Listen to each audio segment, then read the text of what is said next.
राधा नाम बोलने से सारे कष्ट दूर हो जाते हैं। राधा नाम की महिमा। एक बार एक संत जी किसी गांव के निकट आश्रम पर भागवत की साप्ताहिक कथा कर रहे थे। तीसरे दिन की भागवत में वह कथा करते हुए बताने लगे, अनेक प्रकार के लोग जो पाप कर्म करते हैं उन्हें अनेक प्रकार के नरकों में जाना पड़ता है, लेकिन एक उपाय है जिसके द्वारा नरक में जाने से बचा जा सकता है। कोई एक बार सच्चे हृदय से राधा नाम पुकार ले तो वह नरकों में नहीं जाता।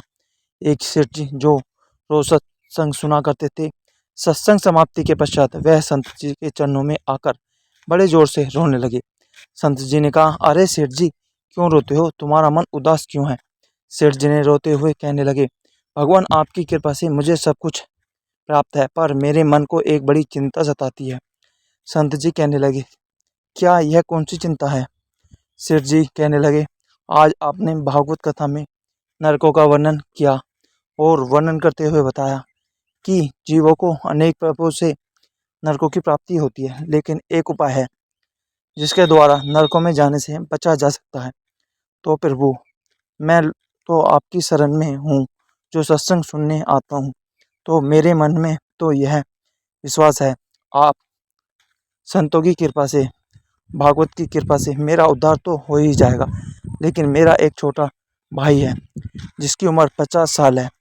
वह ना सत्संग में जाता है, ना परमात्मा पर विश्वास करता है और ना ही प्रभु का नाम सिमरन करता है। उसका उद्धार किस प्रकार होगा? मुझे उसकी बड़ी चिंता सताती है। मैं उसे बहुत बार समझाने का प्रयास भी करता हूँ। इस संसार के काम तो होते रहेंगे, तुम भगवान के नाम का स्मरण भी किया करो। तब वह कहता है, ऐसा करने से कुछ नहीं होता है, तुम भी मत किया करो। मैं जितना आस्तिक हूँ प्रभु के प्रति, जितनी मेरी आस्था है, वह उतना ही कट्टर और नास्तिक है। तब संत जी ने कहा, क्यों चिंता करते हो? एक दिन उसका भी उद्धार हो जाएगा। सेठ जी रोते हुए कहते हैं लगे, भगवान उसका उद्धार कब होगा? आप जैसे महापुरुषों हमारे गांव में आए हैं, मुझे तो आप पर ही यकीन है, आप ही उसका उद्धार करके जाएंगे। अब आप कैसे भी कृपा कर मेरे घर आए और एक बार तो उसके मुंह से भी श्री राधा नाम का उच्चारण कराएं। तब सेठ जी की विनय सुन संत जी कहने लगे, कल सत्संग समाप्ति के बाद आपके घर आऊँगा और उसे परमात्मा का सिमरन अवश्य कराऊँगा। दूसरा दिन वह सेठ जी अपने घर गए, संत जी के आने का इंतजार करने लगे। आश्रम पर कथा की समाप्ति हुई। अब संत जी अपने वचन के अनुसार सेठ जी के घर पहुँचे। जैसे ही घर पर पहुँचे, सेठ जी ने बड़े श्रद्धा भाव से संतों का स्वागत किया। उन्होंने अपने भाई को बुलाकर कहा, संत जी आज हमारे घर पधारे हैं, उनका दर्शन कर लो। वह अंदर से बैठे बैठे कहने लगा, मुझे ना किसी संत से मिलना है और ना ही भगवान से मिलने की इच्छा है। तुम ही उनकी सेवा करो और तुम ही उनका पेट भरो। संत जी ने जब यह वचन सुने, सेठ जी रोते हुए कहने लगे, भगवान जी, देखा आपने, आपके सामने ही आपको अपमान कर रहा है। संत जी कहने लगे, सेठ जी चिंता न कीजिए, सब कुछ अच्छा होगा। अब सेठ जी को दिलासा देते हुए संत जी पलंग से उतरे और उसके भाई के कक्ष में आ गए और उसके कंधों पर हाथ रखकर कहने लगे, और बताओ आज तक कितना कमाया है? संत जी को इस प्रकार अपने नज़दीक देखकर कहने लगा, अपना हाथ मेरे कंधों से हटाओ। मैं ना संतों को मानता हूँ, ना भगवान को मानता हूँ। लोग जितने आस्तिक होते हैं, मैं उतना ही कट्टर नास्तिक हूँ। मैं भगवान को नहीं मानने वाला हूँ। आप मेरे नज़दीक क्यों आए हैं? संत जी कहने लगे, मैं तो अपना काम करने आया हूँ। संतों का काम होता है लोगों का उद्धार करना। आज तुम्हारे उद्धार का कार्य मिला है तो अवश्य करके ही जाऊँगा। वह सेठ का भाई भी बड़ा कट्टर था। वह कहने लगा, आपको किसी का भी उद्धार करना है कर लीजिए, पर मेरा उद्धार आप नहीं कर सकते हैं। मैं कुछ भी नहीं करने वाला हूँ। सेठ के भाई को देखकर संत जी मुस्कुराकर कहने लगे, एक बार राधे राधे बोल दो, वह सेठ जी का भाई कहने लगा। मैं कुछ नहीं बोलूँगा। संत जी ने फिर कहा, राधे राधे बोल दो। वह कहने लगा, नहीं कहूँगा। फिर संत जी ने कहा, राधे राधे बोलो। वह कहने लगा, मैंने कहा ना, मैं नहीं बोलूँगा। तब संत जी पुनः सेठ जी के पास आए और कहने लगे, अब आपने मेरे ऊपर यह जिम्मा सौंपा है, अब मैं जैसा करूँगा आप बीच में नहीं आना। आप सारे परिवार वाले बाहर जाकर बैठ जाओ, जब तक मैं आपको बुलाऊं नहीं। एक भी परिवार वाला इस कक्ष में ना आए। अब इस प्रकार सेठ जी अपने परिवार सहित बाहर आकर बैठ गए। अब कक्ष में सिर्फ संत जी और सेठ जी का भाई था। संत जी ने पुनः प्रेम से कहा, अरे भैया, एक बार राधे राधे बोल दो। फिर कहने लगा, मैंने आपसे मना किया ना, मैं नहीं कहता हूँ, ना भगवान को मानता हूँ, ना भगवान की बातें मानता हूँ, मैं कट्टर नास्तिक हूँ। संत जी पुनः उसे प्रेम से हंसते हुए कहने लगे, मैं अगर निश्चय कर लिया है तुम्हारे मुख से राधा नाम सुनकर ही जाऊंगा, तो पक्का समझ लेना कि तुम्हारे मुख से राधा का नाम निकलेगा ही।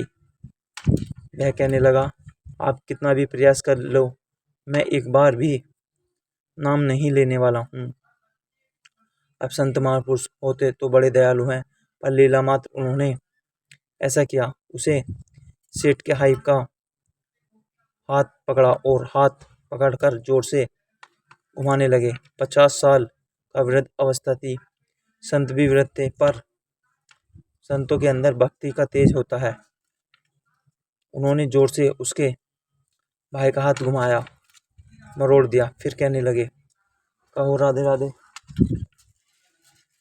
वह कहने लगा, नहीं कहूँगा। अब तो संत जी ने जोर से हाथ घुमाकर सेठ के भाई को जमीन पर पटक दिया और खुद उसके पेट पर चढ़कर बैठ गए।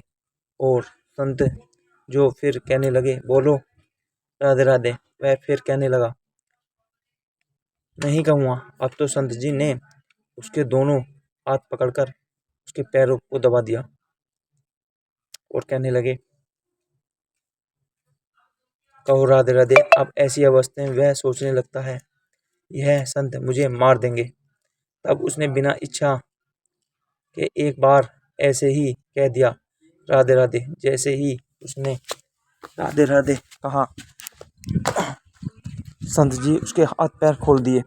उस बंदे को छोड़कर बाहर आकर कहने लगे, सेठ जी, आपका कल्याण हो गया, आपके भाई का भी कल्याण हो गया। सेठ जी कहने लगे, अंदर में बहुत तेज आवाज आ रही थी। तब संत जी कहने लगे, अपने काम की ऐसा ही दिया था। आपने कहा वह नास्तिक है, कभी कुछ बोलना ही नहीं है। आज आपके भाई ने राधे राधे का नाम उच्चारण कर लिया है, इसका कल्याण हो गया। अब मैं जा रहा हूँ, कल से पुनः मेरी कथा है। अब संत जी तो अपने स्थान पर लौट आए। सेठ का भाई जमीन से उठकर अपने भाई से कहने लगा, यह कैसे संत है, मुझे झगड़ा करने आ गए हैं, मेरे ऊपर चढ़कर बैठ गए। और कहने लगे, अगर राधे राधे का नाम उच्चारण नहीं करोगे तो मैं तुम्हारे ऊपर ऐसे बैठे रहूँगा। अब उसकी बात सुन सेठ जी तो हंसने लगे। वह हंसते हुए भगवान को धन्यवाद देते हुए कहने लगे, हे प्रभु, आपके संत भी बड़े दयालु हैं, खुद कष्ट सहकर भी लोगों का कल्याण करते हैं। समय व्यतीत होता गया। मुश्किल से 5-6 महीने गुजरे होंगे। अचानक एक दिन छोटे भाई का देहांत हो गया। शरीर समाप्ति के पश्चात आत्मा शरीर से अलग हो जाती है। वह आत्मा ही ऊपर यमराज के पास जाकर सारे हिसाब किताब देती है।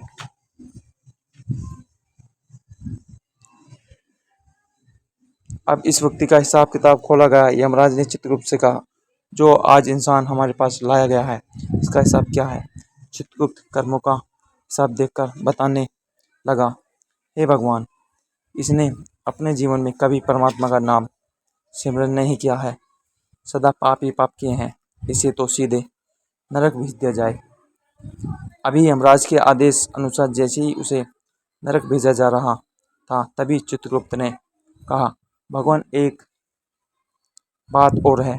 यमराज जी ने कहा, कौन सी बात? चित्रगुप्त ने कहा, भगवान एक बार संतों के कहने पर इसने राधा नाम का उच्चारण किया था।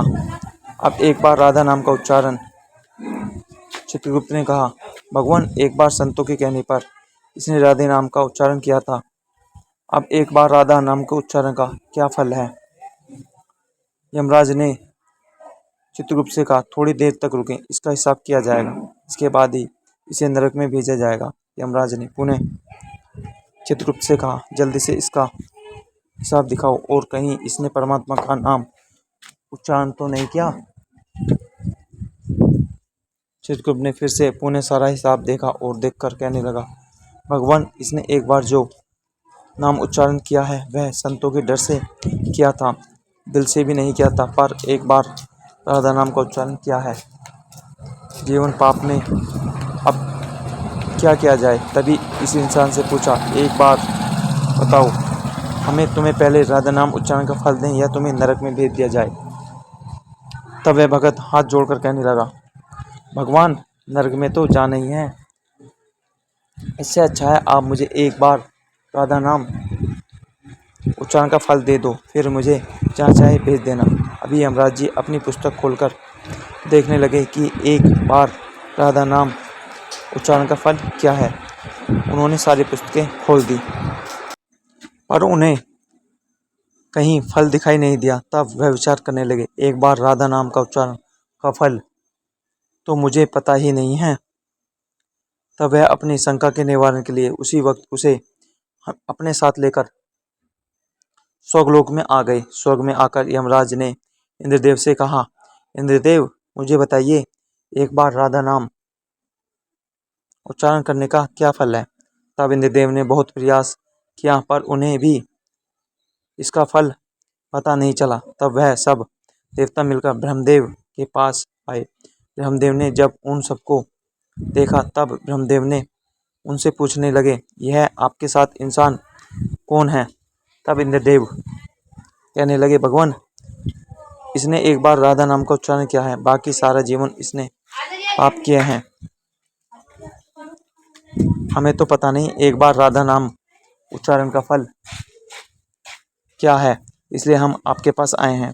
तब ब्रह्मा जी ने भी बड़ा प्रयास किया, राधा नाम का उच्चारण का फल क्या है, अब उन्हें भी पता नहीं चला।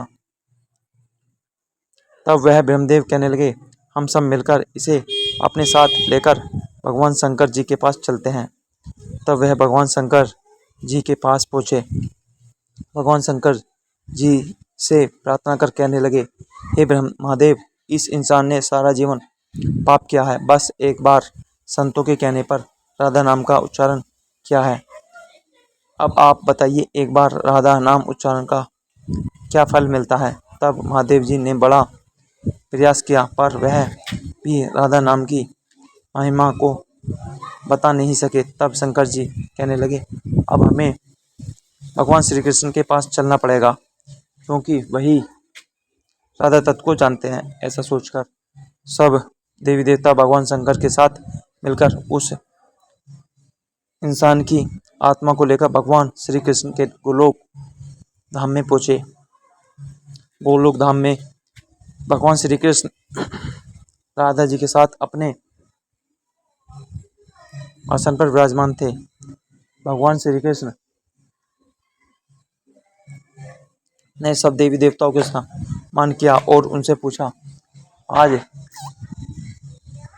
अचानक से आने का कारण क्या है? तब भगवान शंकर हाथ जोड़कर कहने लगे,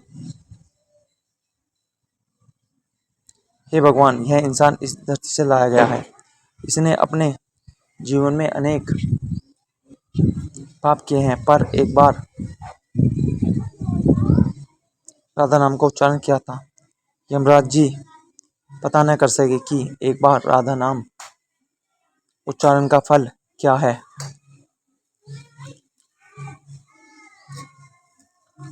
अब आप बताइए, एक बार राधा नाम उच्चारण का क्या फल हो सकता है?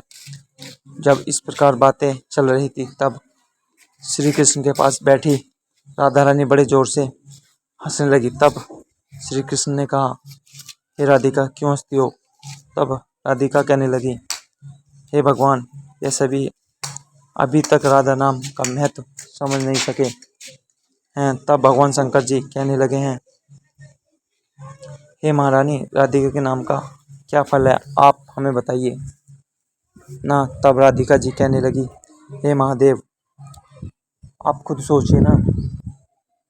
इस व्यक्ति ने एक बार राधिका के नाम जपने से स्वर्गलोक की सैर करके आया, ब्रह्मदेव का ब्रह्मलोक में दर्शन करके आया, आपके महादेव लोक में आपको इसने दर्शन किया।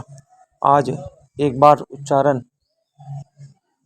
के प्रभाव से यह आप सबको साथ लेकर हमारे गोलोक धाम में आया है, मेरे दर्शन और श्री कृष्ण का पूजन कर रहा है। इससे अधिक ज़्यादा नाम का और फल क्या हो सकता है? जब राधिका जी ने इस प्रकार एक बार राधा नाम का पूरा महत्व बताया तो यमराज कहने लगे, यह तो बड़ा अनंत फल है। जो व्यक्ति नरकों में जाने वाला था, वह एक बार उच्चारण से सब लोगों की यात्रा कर भगवान श्री कृष्ण और राधा रानी के चरणों में उपस्थित हो गया। इससे अधिक फल और क्या हो सकता है?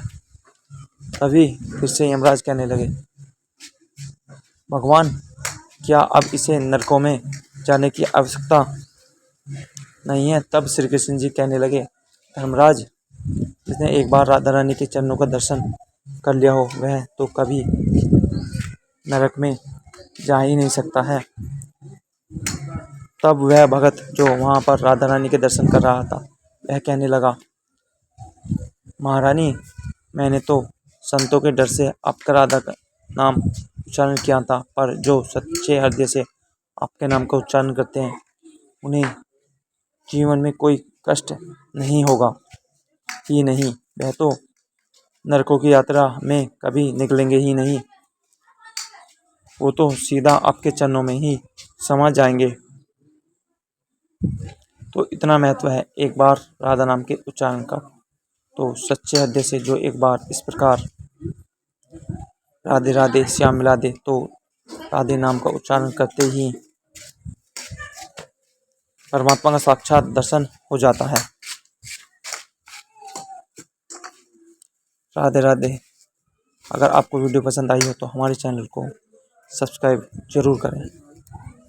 जय श्री राम।